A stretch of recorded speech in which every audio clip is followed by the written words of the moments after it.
ગુજરાતના સરકારી ડિગ્રી અને ડિપ્લોમા કોર્સમાં વર્ષોથી ફરજ બજાવતા એડહોક અધ્યાપકોની દિવાળી આ વર્ષે નિરાશાજનક બની છે। ટેકનિકલી શિક્ષણ વિભાગે અંદાજે 200 જેટલા અધ્યાપકોને છૂટા કરવાની પણ તૈયારી કરી છે।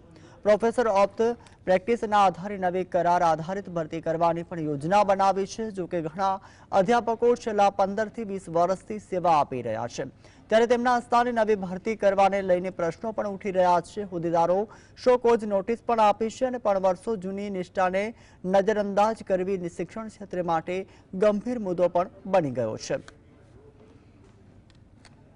દિવાળીના 2 દિવસ અગાઉ 3 દિવસમાં નોટિસનો જવાબ કરવાનો કાગળ આવ્યો એટલે સૌથી પહેલાં તો માનસિક રીતે તૂટી ગયા અમે કે દિવાળી કઈ રીતે જશે અમારા અને અમારા પરિવારની। એટલે સૌથી મોટું ટેન્શન તો એ હતું કે ઘર પરિવારના સભ્યોનું ઘર કેમના ચલાવવું એ બધી ચિંતા થઈ જાય, કેમ કે આજે 17 વર્ષથી સિસ્ટમમાં હોઈએ, 15થી લઈને 40 વર્ષ સુધીની સેવાઓ આપેલા લોકો છે આપણી સિસ્ટમમાં।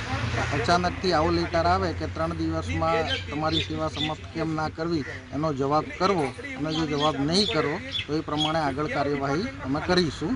તો પહેલાં તો દિવાળી અમારી બગડી છે એવું કહીએ તો પણ ચાલે। એ નોટિસમાં જેટલા પણ એડહોક અને કરાર આધારિત જેટલા પણ વ્યાખ્યાતાઓ છે એ તમામ 209 જણા છે, એ 209 જણાને નોટિસ ગયેલી છે।